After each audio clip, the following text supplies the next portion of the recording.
What's up everyone, hope y'all are doing well. Welcome to episode 11 of the Jimmy Restoration series in partnership with O'Reilly Auto Parts. In today's video, we're going to be completely rebuilding the front suspension and steering. Couple quick things before we begin though. This is the new engine for the Jimmy. It's ready to be put back in the truck. I'm just getting all of my parts in order so we can reassemble the engine and make things a little bit easier. I've also had a lot of people asking me when the sound system build is coming. I think I introduced that back in November. It's just crazy how time flies, but time kind of got away from me a little bit. I decided that the engine and front end stuff needed to take priority, so between getting all that ready and everything, we just haven't had time to do that. But hopefully sometime in April we can really hit that sound system hard.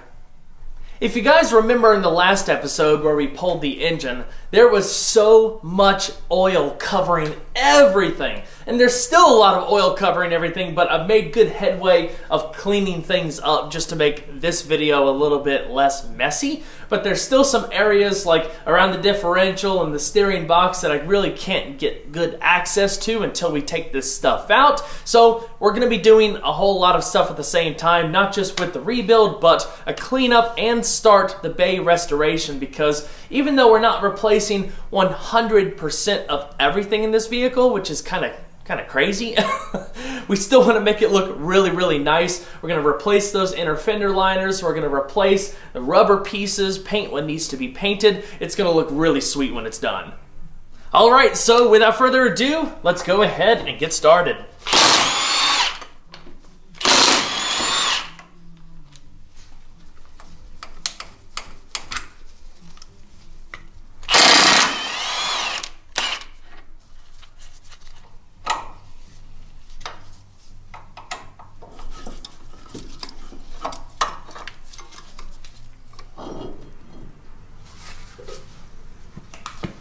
This being four-wheel drive has what's called torsion bars. There's basically two big metal rods, one on each side. At the front they connect to the lower control arms, and at the rear they connect to these adjusters that sit inside a cross member that's right underneath the catalytic converter. Before you start taking stuff apart that might have tension with it, like the sway bar, the lower control arm, and whatnot, you need to relieve the tension of those torsion bars. I think the concept is sort of similar to removing a coil spring off of a two-wheel drive truck, because if you don't take the tension off of that, when you start popping things loose, that coil spring can just launch itself from the vehicle and do a lot of harm to yourself and property. It's very dangerous. You just got to be careful and take your time. As far as releasing the tension of the torsion bars, it's not super difficult, it's just kind of a process, and I've never done this before, so I'm just learning as I go. I will say though, having a factory service manual helps out a whole lot with figuring out exactly what needs to be taken apart, so you don't end up doing more work than you need to. But anyway, to remove the tension off of the adjuster bracket, you need a specialty tool to do it right and to do it safely. I went and got the tool at O'Reilly. It's basically a big, beefy C-clamp tool. And once you remove the tension off of that adjuster bracket, you can get this bolt out, there's a little bracket, there's isolators on either side of the cross member that have to be taken out. And I ended up removing the entire exhaust from the catalytic converter back. That was the only way that I could wiggle that cross member back and forth and pull it towards the rear of the vehicle so I can get the front of the torsion bars out of the lower control arms.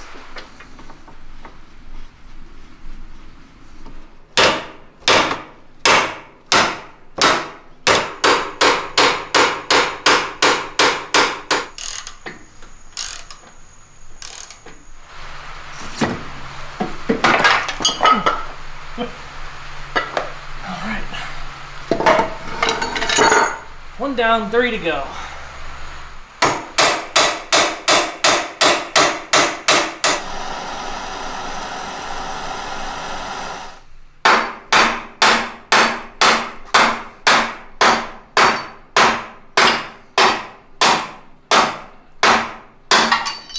Yes!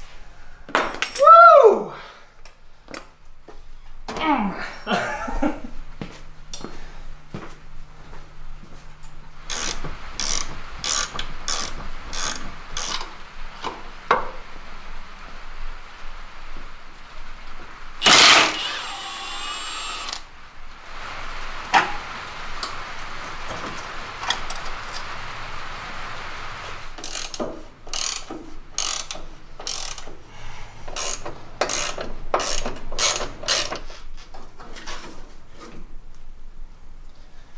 That is one big beefy control arm.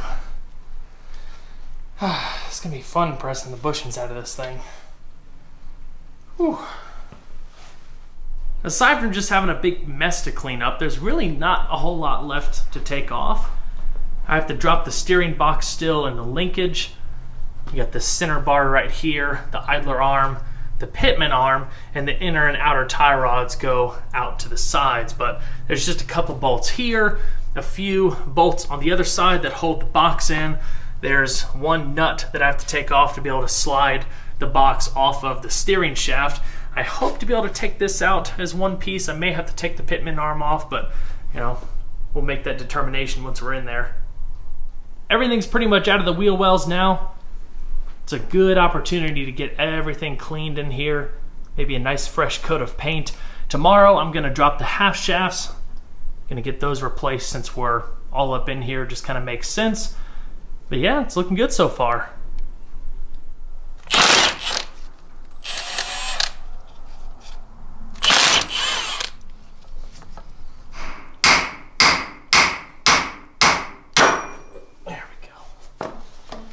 Whew.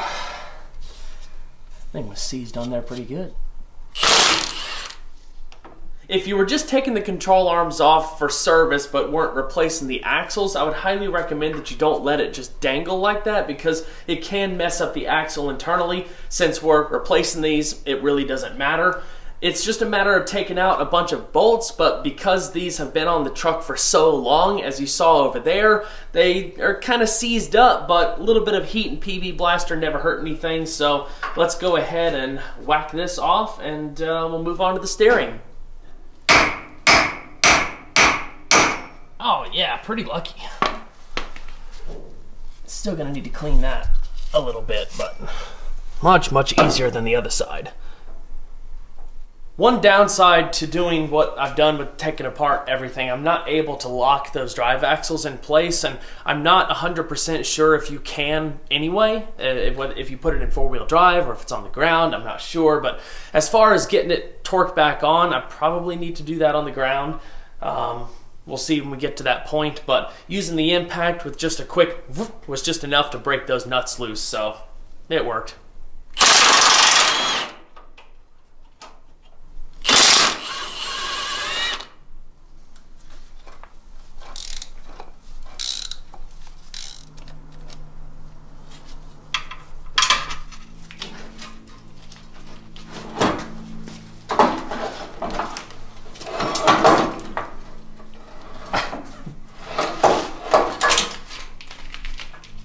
Got it.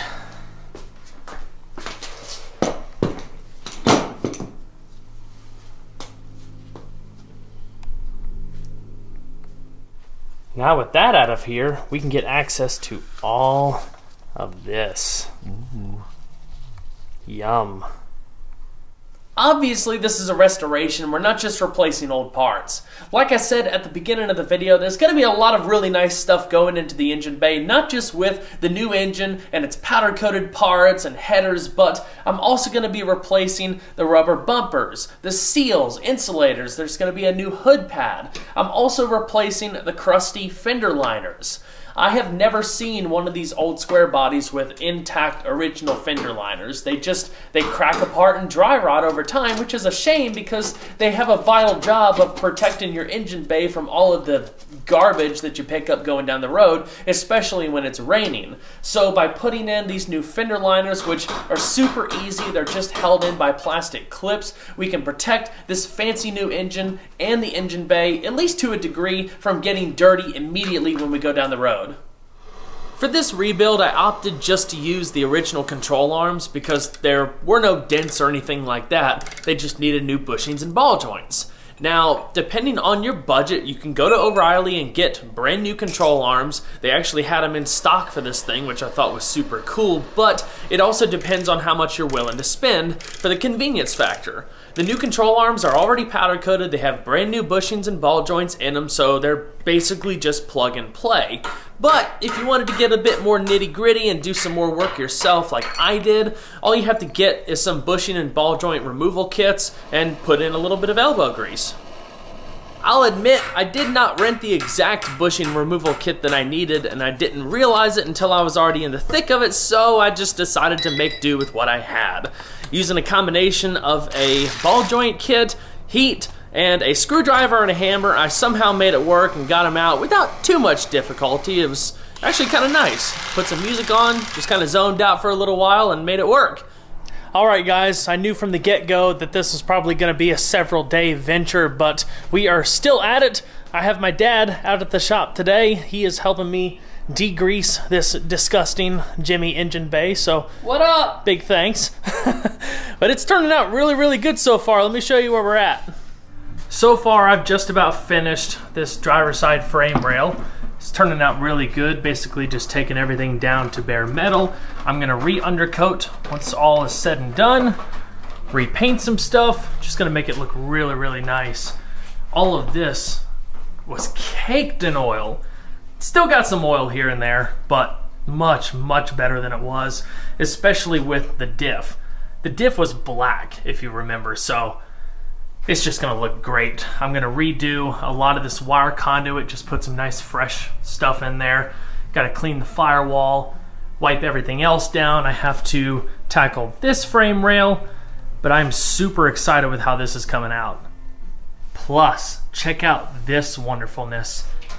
Instead of trying to repaint all these suspension parts, there's a local place that does fantastic powder coating work. It's actually the same place that blasted the crew cab frame, so I decided to just have all of this done. The time it saved for me trying to paint this and stuff, it was well worth it. And it looks fantastic. These things look better than new.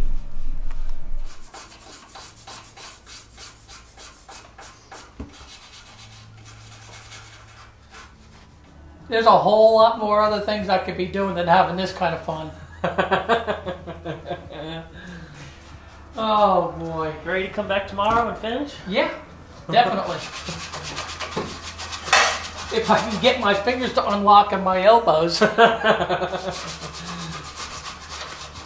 didn't think you could get cramps in your fingers and your forearms and your shoulders and down your back. Cramps that you didn't know you had. Yeah, exactly. The engine is as clean as it's gonna get without taking every little thing apart. And it turned out really good. I'll give you guys a more in-depth look at that towards the end of the video. But we're gonna go ahead and switch gears and focus on the steering once again. One of the problems I was hoping to correct with the Jimmy was a super, super sloppy feeling steering wheel. I mean, it was just all over the place going down the road. So I ordered a remanufactured steering gear. I've talked to a bunch of people. Some say that depending on the brand, the reman steering gears may or may not correct steering slop. So look forward to seeing how it turns out once we get the Jimmy back on the road. But I'm going to go ahead and get this pitman arm put on so we can start rebuilding the linkage.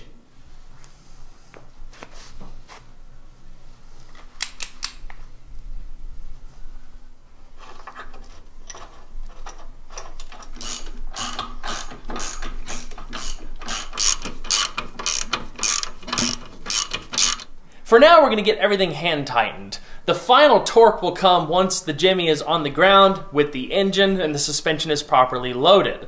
We also can't reattach the steering shaft to the gearbox quite yet because of the headers. The engine has to go in, and the way these are designed, the steering shaft is going to sit right in the middle of this hole. So I basically have to slip it on like this with the engine in, bolt it down, and then secure everything here. So I'm just looking really forward to getting these bad boys in. This thing's gonna sound so cool. Right now I'm installing grease fittings into all of these parts. This is the idler arm. So you have grease fittings on the idler arm, the pitman arm, the tie rod ends, the ball joints, all of that stuff. And the factory recommends, if I remember, that you re-grease everything every like 4,000 to 5,000 miles. I guess depending on how you drive, maybe sooner.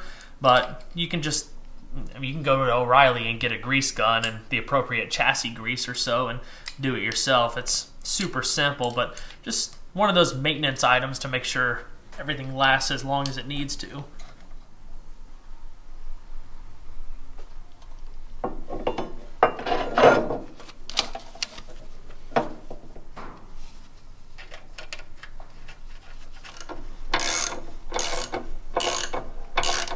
Now I'm going to go ahead and reassemble the inner and outer tie rods. This is actually pretty cool. So the longer rod is the outer, the shorter one is the inner. This one screws in traditionally, righty-tighty, lefty-loosey. The inner one is reverse threaded. So you have this adjusting sleeve in the middle to where when you loosen it up, you can change the length of both of them. And then when you get the desired length of the whole thing, you tighten down these clamps. So before we reinstall these in the Jimmy, there's one more thing we have to do. We need to measure the length of the original equipment that came out of the Jimmy so we can get the new equipment as close as we can to what it was before, so when we drive the truck to the alignment shop, it's not super out of whack.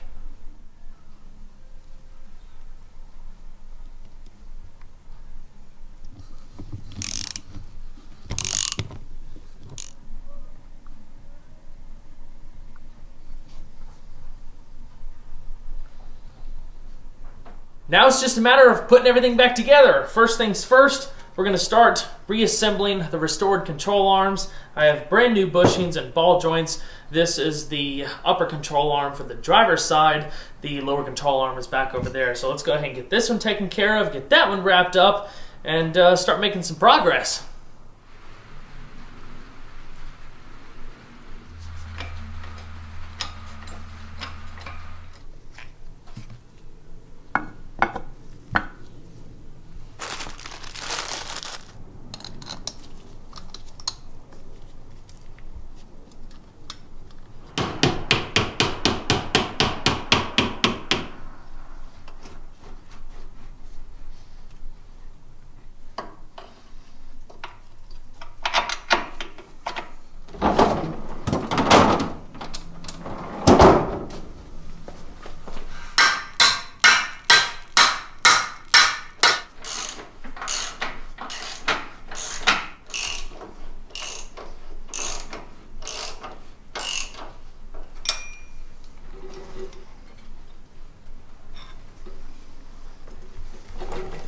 That was not at all as easy as it looked. I did a lot of stuff off camera.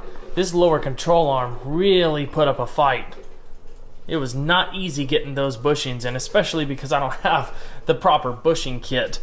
I ended up using a combination of my vise. I put the bushings in the freezer for a little bit to, you know, get them cold and shrunken down just a little bit, but somehow made it work. Got both the upper and lower control arms loosely in place. Now I'm going to go ahead and put the torsion bars back in. I'm replacing some other bushings back here as well. There's two that sit, one on each side of the center cross member where the torsion bars go into. The factory ones looked a little toasty, so we got these replacements, so we'll get that in order. With the new bushings and ball joints in place, we can finally put the suspension back together so we can turn it from this to this. It looks so good. I scraped off all that rust from earlier so it's a nice clean surface, put a good layer of anti-seize on, so if these axles ever have to come back off again, it's going to be a lot easier to do than it was the first time taking it off. So we're going to get this loosely bolted up and rest it on this block so it's not hanging down at too far of an angle. That will give us the necessary abilities to bring this down, bring this up, and fit the spindle. First things first, let's go ahead and fit the new axle.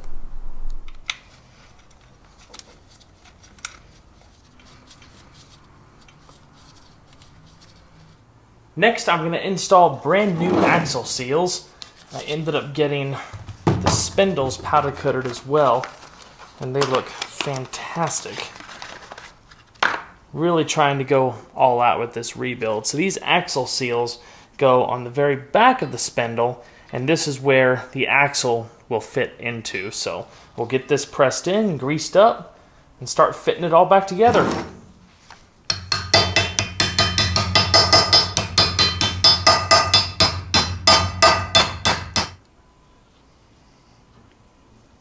Now here's where it starts to get tricky.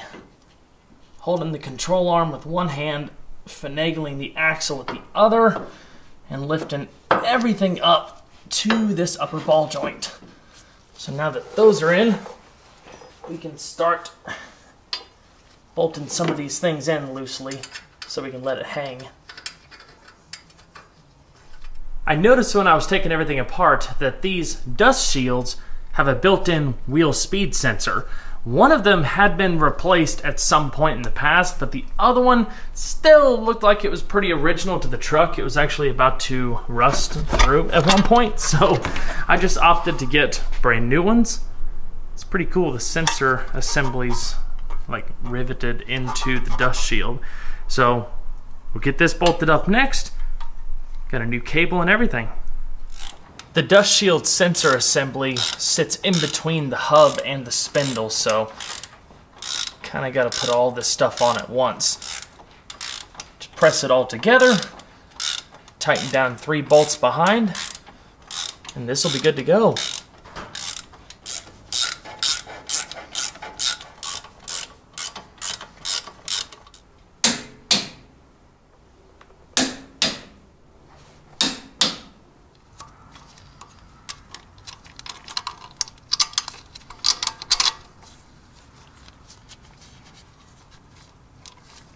Fast forward a little bit, I went ahead and reinstalled the shock absorber as well as the tie rod assembly. So at this point, except for the hub bolts on the back, everything is hand tightened. Once the vehicle gets back on the ground and has a proper load, we can torque all of the bushings and ball joints to the proper specification. Sway bar time. So I had the sway bar and all of the brackets powder coated like you saw earlier, but instead of rubber bushings, I'm using these thermoplastic Moog bushings. So they're a little bit more firm. I don't know how similar they are to poly bushings, but they're just a bit of a firmer material. I'm actually going to be using poly bushings in the body mounts. So the core support mount and all of the body mounts going down below there, because they're super toasty and we want to get this thing riding level and all of that, and I think that'll add some good value for the truck because they're not the easiest things to change. But these things in general, they are kind of wafty from the factory, so if there's anything that I can do just to firm things up a little bit, I don't think it'll be too stiff, but just to firm it up, give it some better control, more precise handling, I don't think it can hurt anything.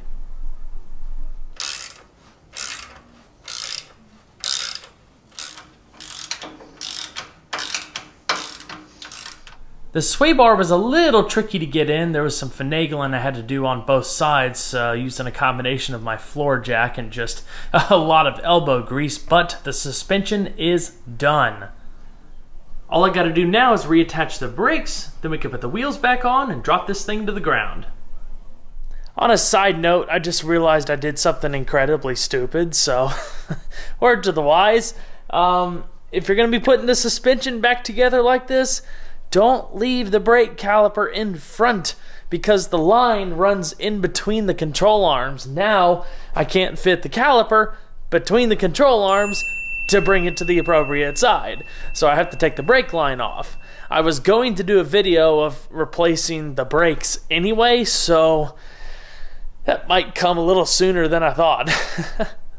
Now I'm going to go ahead and get the torsion bars repositioned. Got to use this special tool to press the key up out of the way so we can slip the metal retainer inside, and that'll allow us to put the adjuster screw in and get them set just like they were before.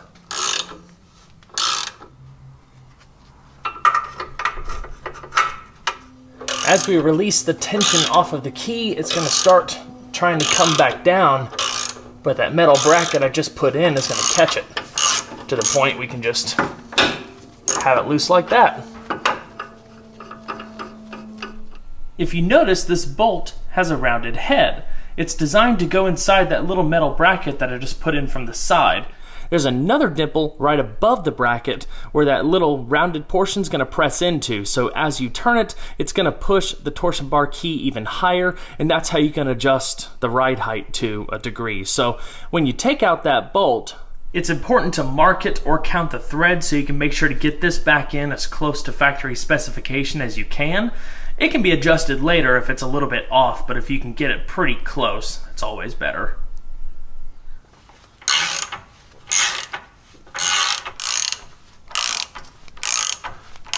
Well, for the time being, the suspension is all done. I really needed to just get this mobile because we need to free up the lift, because this upcoming weekend we have some more content being shot on the 240, including an exhaust fabrication video, which is going to be so cool, but obviously this is in the way. There are certain things that I can't do yet, like the final torque of the suspension components, because the Jimmy needs to be fully loaded, and while it is on the ground, it's partially loaded. We don't have the engine in, and that's a lot of weight right over the front end, so we'll get the engine in, and then we'll do the final torque of everything. I also need to lube up the chassis. I'll probably go ahead and do a little bit of it, but I don't want to do it fully again until we're at the point where the engine is in and everything is being torqued down so it can actually be driven. You can lube everything up, check it out afterwards, and make sure it's all good. But if you don't have a grease gun, O'Reilly carries a handful of varieties. This is just the one that I got. I would recommend getting the flexible hose, especially for those tight areas, but the grease canister goes in there. It's a pump action, super simple. Just attach this end to the grease fitting and start pumping.